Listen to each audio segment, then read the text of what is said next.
Today, Teacher Yaya and Teacher Nanda will tell you a story from Maggie Dunkel, Making the Beach Clean. Check it out! Dolphin is hungry. How long since he had a good meal? Not many fish now, and the water is hard to see through. Ah, there, a fish and a big one. Dolphin lunged forward with all his strength and bang! He hit a stone wall. The fish vanished. The stone wall was not a stone wall. It was a stone hard shell of turtle. He was not pleased. What do you mean? Going after my dinner? I had been chasing that fish for a long time, and now you come along.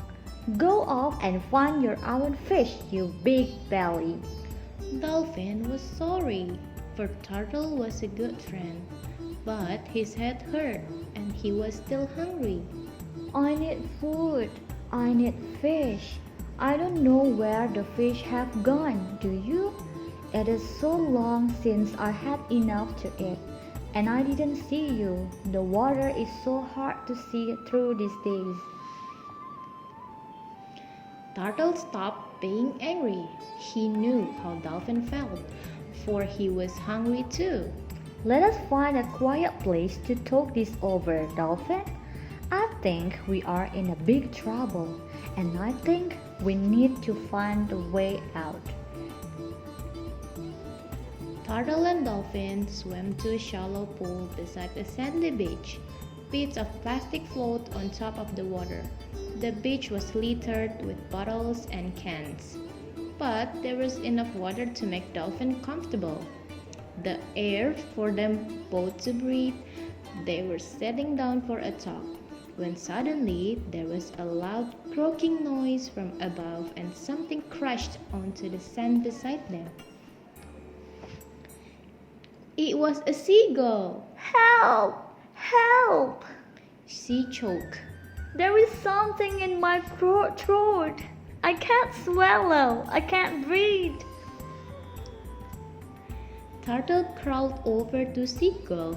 He poked his leg into her open beak, down as far as it would go. He felt something stuck tight in her throat and pulled it out with his strong foot.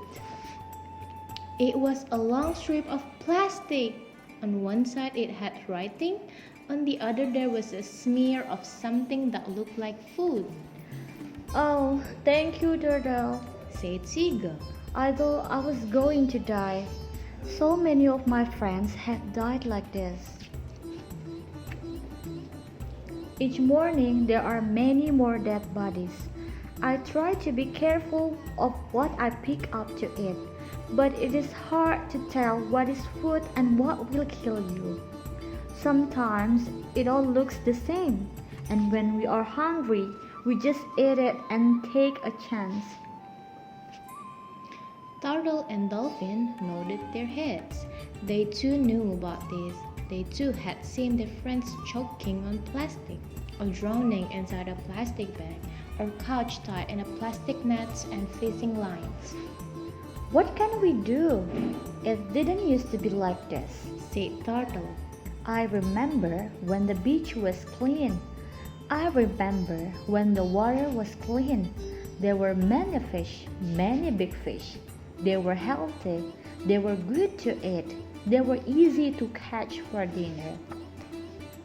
I remember when the sand was clean, when turtles could find a good safe place to make nets for eggs, when dolphins and turtles could play in the water, when they were not sick or hungry. Now there is rubbish everywhere. Everything is dirty. So much rubbish we cannot get through it to get to the beach. So much rubbish we cannot see each other in the water. The water plants are dying. The coral is dying. The little fish that live in the plants and coral have disappeared. Yes, said Dolphin. It is because of people. I have watched them. They come to the beach. They bring things to eat. They bring things to drink. Then they throw what is left away. They throw it down on the sand and go away. But the rubbish doesn't go away. It stays on the sand. It floats in the water. Even the people complain that the water is dirty. The beach is dirty. I have heard them, but they still throw away anything they don't want and leave it there.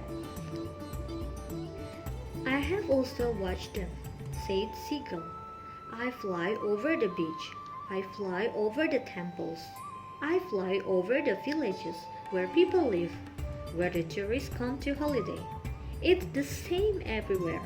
People don't seem to understand that when you throw plastic on the ground, it doesn't compost. It's not like banana, bamboo, or coconut that soon becomes part of the land. Plastic stays. Now, people use plastic for everything, but they still think it's like banana leaf or palm baskets. They think it will go away. What must we do now? The three friends sat together on the dirty beach in the dirty water. They talked of how good it used to be when everything was clean and there were many fish, birds, and water plants. They dreamed of how it could be like that again, if people could understand what they were doing, if people could learn to take care, to be responsible, if people could grow up. As they sat there thinking these thoughts, two children came walking along the beach. They were carrying bags. The three friends watched them. Were they going to throw these bags on the beach? Would the bags wash back and forth in the water like so many others? No, the children opened their bags. They bent over. They started picking up the rubbish on the sand. They put the rubbish in the bags they were carrying. They waded into the water and scooped up more rubbish and put it into their bags. Soon, other children came on the beach. They all had plastic bags. The bags said, "Keep our environment clean." The children picked up all the rubbish.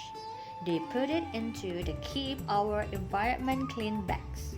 They took the bags to a big truck to carry away to the recycling place. The children came back to the beach.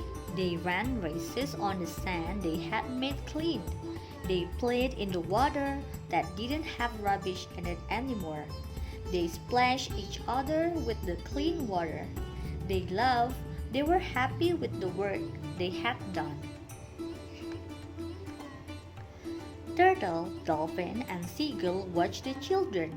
They watched the children cleaning the beach. They watched the children cleaning the water. They were happy too. "Maybe things will change now," said Turtle. "Maybe people will see what must be done. Maybe it is the children who will show how it is done," said Seagull as she flew away.